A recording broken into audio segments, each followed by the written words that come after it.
Les secteurs industriels et technologiques de la Chine sont sous pression, alors que l'environnement commercial mondial reste trouble. Le ralentissement économique de la Chine pourrait également refroidir la production industrielle. Ce sont les risques prévus que le ministère de l'Industrie et des Technologies de l'Information doit couvrir. Nous établirons des politiques pour examiner le processus entre les laboratoires et les produits commerciaux afin d'éviter que de bons résultats de recherche ne disparaissent avant d'être pleinement commercialisés.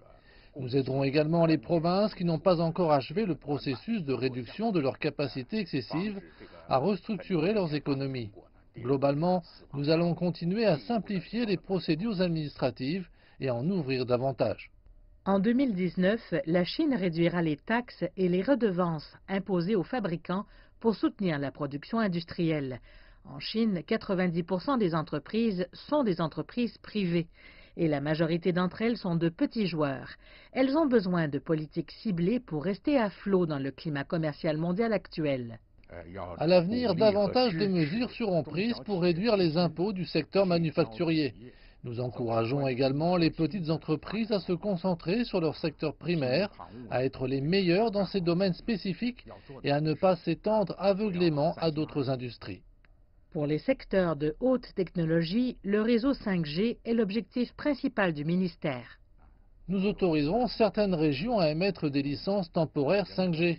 20% des installations futures du 5G seront utilisées pour les communications des personnes, 80% seront utilisées pour les interactions des machines. Au cours du deuxième semestre de cette année, nous verrons des appareils 5G être mis en vente en Chine, tels que des téléphones et des iPads. Outre la consommation, l'éducation et la santé, un réseau pour les automobiles est ce qui emballe le ministre de l'Industrie. Il convient de mentionner ici le réseau pour les voitures. Nous aurons des feux de circulation connectés au réseau 5G pour communiquer avec les voitures sur la route. Cela signifie un système connecté de voitures, de routes et de personnes. Les bénéfices industriels de la Chine ont subi une première baisse en 3 ans en novembre dernier. Cette baisse est due au ralentissement de la croissance des ventes, des prix à la production et à la hausse des coûts. Compte tenu de ces préoccupations, le ministère prévoit une croissance de 6,3% de la valeur ajoutée industrielle pour 2018.